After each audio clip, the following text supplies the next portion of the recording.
Hey guys, Tasha, I'm on Bear Preppy and welcome back to the channel. If you're new, welcome. We hope you enjoy yourselves. Today I'm going to get into a big one. Get your water on pull up. Should be drinking water probably because it's hot out there. All right, so let's get into this.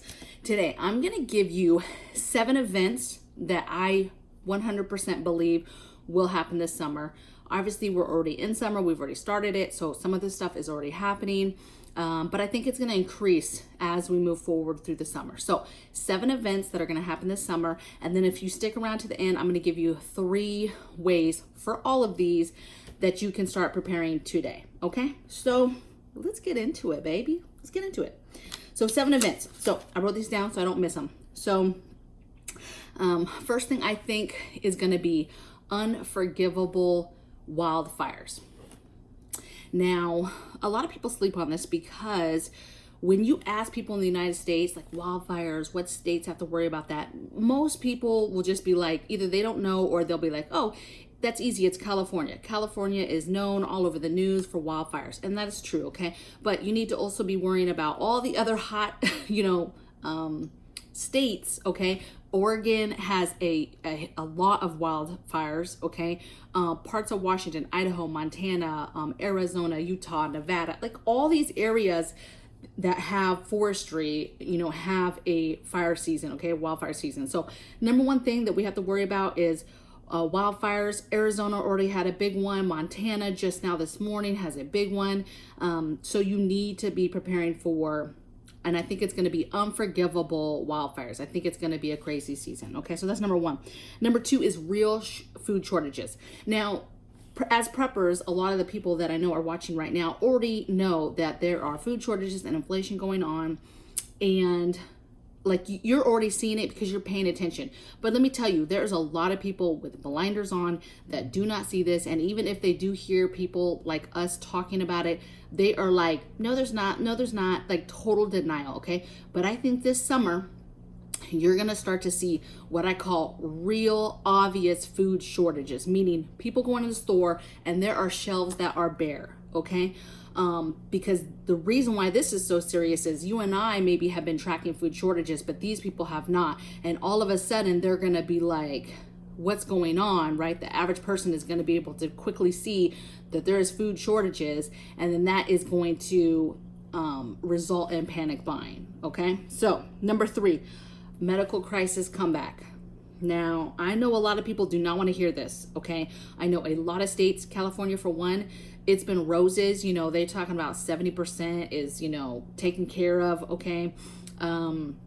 That we should be fine. But let me tell you, baby, there's all types of variants going on all over the world right now, and we need to be paying attention to that, okay? I get it, whatever side of it you're on or how you feel about certain things, the fact still remains that your job is to take care of your family, whatever that means, okay?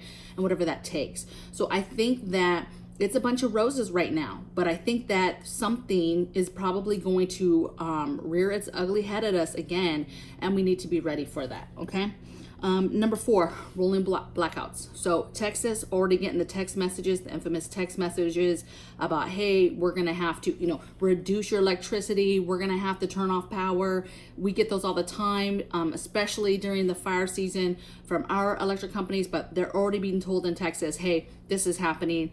And people are telling me that rolling blackouts are happening, okay? I've already discussed this in other videos, of my intent and how I believe that we're going to be seeing rolling blackouts. What I think will be different is that it will be more than just maybe the normal areas that see this, right?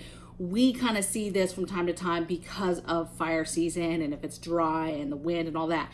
But other states maybe are not used to this, okay? Besides what happened in Texas a while ago, some of them have, are more alert of what's going on. And so they're now getting these text messages about, maintaining their electric and turning stuff off and lowering their levels of stuff so that they don't have to turn stuff off. But it's going to happen because there's a drought going on and stuff is going to be super dry. Okay. So it's coming. Okay. Next one is record high heat. Again, put out a video yesterday about how to battle heat, how to keep yourself and your home cool when you maybe don't have power or don't have AC. Now, if you have those things, cool, that's great. But let me tell you, a lot of your fellow Americans do not have AC, okay? That's not just something that everybody has, okay? So if you have that, please feel blessed, because a lot of people don't. And people are gonna die because of heat strokes and having issues with not maintaining themselves healthy in a healthy manner because of the heat, okay? So take a look at that video if you didn't see it yesterday.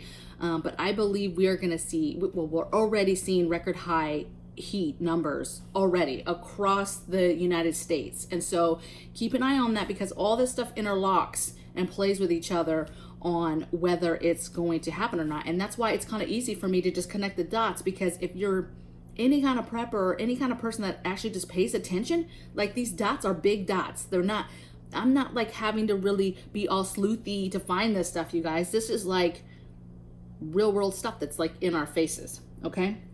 Next one I have is infrastructure cyber attacks. So cyber attacks on our infrastructure.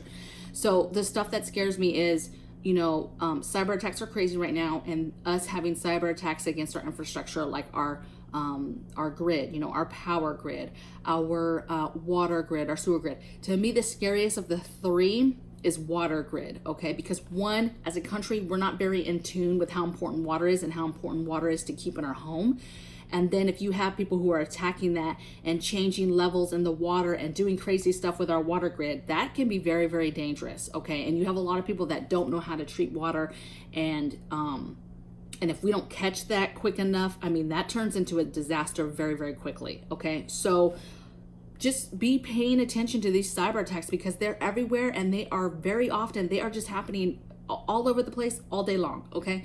So do what you can do. I know it's a hard thing to battle that, but what you do is you learn, if you're prepared and you're preparing for stuff, if there is some sort of attack on a grid, a piece of our grid, if you're preparing, you can get ahead of that, okay? And then it's not so difficult for you and your family. And then the last thing I have is civil unrest. And I think civil unrest is gonna come into play with these things that I've mentioned, okay? When you have a country that possibly goes into some sort of lockdowns again, or even the threat of that, if you talk about people having to show certain passports, that's an issue. When you have the heat, okay, involved in that, where it is super hot outside, people are super irritated, that's gonna play all into that. Let me see what else, because there was something else. Oh, and just the basic rolling blackouts. A lot of people are not used to that, and they are gonna expect that the government and people should be right there to help them. So like, imagine if there's some kind of cyber attack, people are gonna be disgusted, like, oh, our government isn't here to help me? Like, how dare we be in the dark right now? No, nobody cares about you and your family. You have to be the one that is in control of making sure that you're ready for your family for when these things happen, and not expecting some kind of government entity to save your, save your butt, okay? But that is going to cause anger, and people are going to be upset. And we're already dealing with other things like homelessness and people losing their homes and not being able to eat, and people are not working, right? And you couple that all with just all this stuff I just mentioned, it's crazy, okay? And people are going to be upset, and people are going to be on the streets, okay? Now, I promised you 3 ways that you can battle all of this, okay? 3 things to do right now, today, to help you with all of this stuff, okay? These are the 3 things. They're super easy. Number 1 is get ready mentally. Know that these things are going to happen. Know that they're coming. Don't be fearful. This isn't stuff to be afraid of. This isn't fear porn. Like, just be calm. Don't panic. If stuff happens, just know, hey, you've already made moves to prepare your family for different scenarios, okay? So you're okay. Think about it in the way of, you are already, by making moves, are already ahead of a lot of people. Even if in your mind you don't have everything that you would want in a perfect world, you still have a lot of knowledge and a lot of things maybe, and stacked up possibly, that is going to help you take you and your family much further. So do not panic. Meditate, pray, just be calm, okay? Because there's going to be a lot of chaos if things happen, and you do not want to be one of those people, okay? So Start preparing mentally. What are you going to do for your vices, for your things to keep your family entertained? Get some books, get some games, get your vices in your home. Figure out how you're calmly going to move forward, okay? That leads to number two. Number two is work your emergency plans. If you do not have emergency plans written down right now, start doing that. Just start thinking about any of these topics and what would you do to mitigate that problem, okay? Or that scenario. Hey, what would you do to get ahead of any of this stuff? I have a ton of videos if you want to look. Our thing is preparing for no power. So if you go back just a few videos, there's a ton of videos on preparing for basically grid down, no power, okay? And I'll walk you through the wickets and those different videos of things that you need to get done, okay? That leads me into number three. Number three is just do your inventories and look and see calmly what you need. What do you need to still fill? What stuff do you still need to get? And write it down. We do priorities every payday. We do an effort of priority, meaning, okay, on this paycheck, what do we plan on focusing on in regards to preps? And we prep all the time, right? We buy stuff all the time. We're constantly thinking about it, but some stuff is more expensive than other stuff, okay? So we make a effort to figure out where is the priority going to go towards, okay? Figure out where your holes are and fill those holes, okay? If you feel like you're overall pretty good, okay, then just keep stacking it, keep getting your water, okay? Water to me is a constant thing. I mean, constant, all right? Water, food, you need that stuff. And come this time next year, there might be a lot of stuff that's not available on the shelves, just in nature that we can't get anymore. So if there's things that you love and that you really, really like, get those things now and get them on your shelves now for long-term storage. Okay, so I hope you guys enjoyed these 7 things. I'd love to hear in the comments below, what priorities are you guys doing right now? What are you taking care of? What do you think is going to happen this summer, right? What do you think the next big thing is going to be? Okay, because there's stuff happening every single day. Nothing surprises me anymore, but I would love to hear from you guys what you guys think is the next big thing to worry about or that we have to get ready for, okay? And I guess I'll see you guys on the next video. Take care and stay cool. It's hot out there.